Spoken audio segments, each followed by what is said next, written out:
সকলো অচিনাকি লোকক আহ্বান জনাম যে যিমান পাৰে সোনকালে আপোনালোকে সত্ৰৰ পৰা আঁতৰি যাওক, আমাৰ ফৰেষ্টৰ পৰা আঁতৰি যাওক। চৰকাৰে কাকো ৰেহাই নিদিয়ে, এই কথা আপোনালোকে মনত ৰাখিব। এতিয়া জাতি জাগিছে, জাতি জাগিব, আৰু এই জাতিয়ে শংকৰ মাধৱৰ প্ৰেৰণাৰে এই জাতিক মহাশক্তিলৈ ৰূপান্তৰ কৰিব। মই অসমবাসী ৰাইজক অনুৰোধ জনাম, অচিনাকি লোকক মাটি বিক্ৰী নকৰিব, অচিনাকি লোকক চাকৰি নিদিব, আৰু অচিনাকি লোকসকলক জাতিৰ বৰঘৰত সোমাবলৈ অনুমতি নিদিব।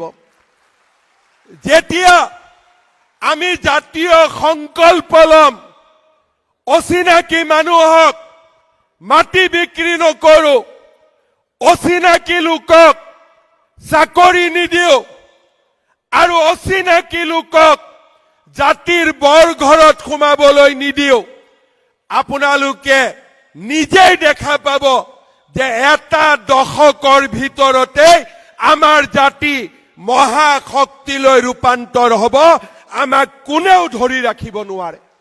এই ভূমিত য'ত আমি মহাপুৰুষ শ্ৰীমন্ত শংকৰদেৱ আবিৰ্ভাৱ ক্ষেত্ৰ নিৰ্মাণ কৰিছিলো, এই মাটি কোনে দখল কৰি আছিলে?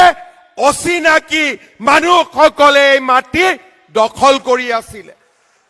আপোনালোকে ভাৰতীয় জনতা পাৰ্টিক দায়িত্ব দিছিলে যে এই অচিনাকি মানুহসকলক বৰদোৱা থানৰ পৰা উচ্ছেদ কৰিব লাগে, আৰু ইয়াতে মহাপুৰুষ শ্ৰীমন্ত শংকৰদেৱৰ আবিৰ্ভাৱ ক্ষেত্ৰ নিৰ্মাণ হ'ব লাগে।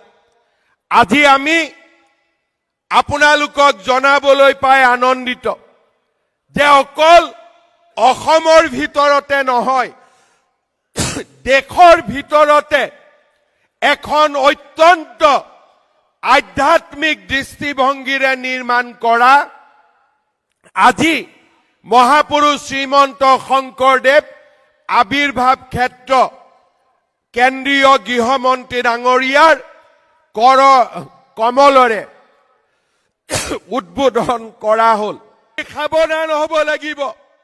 আমি সকলোৱে বুজি পাব লাগিব যে আমাৰ গুৰু শংকৰ আৰু মাধৱ আছিল, শংকৰ আৰু আজান ফকীৰ নাছিল। আজি আমাৰ সেকুলাৰিজিম কৰা ব্যক্তিসকলে মহাপুৰুষ শ্ৰীমন্ত শংকৰদেৱৰ লগত আজান ফকীৰক সংলগ্ন কৰে। মই তেওঁলোকক সোঁৱৰাই দিব খোজো, মহাপুৰুষ শংকৰদেৱ আৰু মাধৱদেৱ আমাৰ গুৰুজনা, তাৰ লগত আন কোনো নামৰ সংলগ্ন কৰা নহব, আন কোনো নাম জড়িত কৰা নহব। শংকৰ মাধৱ আমাৰ জাতীয় জীৱনৰ প্ৰাণ প্ৰতিষ্ঠাতা, আৰু সূৰ্য আৰু চন্দ্ৰ থকালৈকে শংকৰ মাধৱ আমাৰ গুৰু দুয়োজনা আমাৰ মাজত জীয়াই থাকিব। শ্ৰদ্ধা ৰাইজ, আপোনালোকৰ আশীৰ্বাদত আমি এখন চৰকাৰ গঠন কৰিছিলো, যি চৰকাৰে প্ৰধানমন্ত্ৰী ডাঙৰীয়াৰ আশীৰ্বাদত অসমলৈ বিকাশৰ এক গংগা নমাই আনিছে।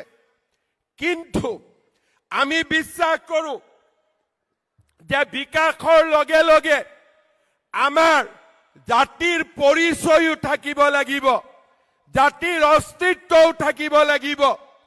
যদি জাতিৰ পৰিচয় নাথাকে, বিকাশৰ কোনো মূল্য থাকিব নোৱাৰে। বিকাশ আৰু জাতিৰ পৰিচয় যেতিয়া দুইটা একেলগে যাব, অসমীয়া জাতি বিশ্বৰ ভিতৰতে এটা মহাজাতিলৈ ৰূপান্তৰ হ'ব।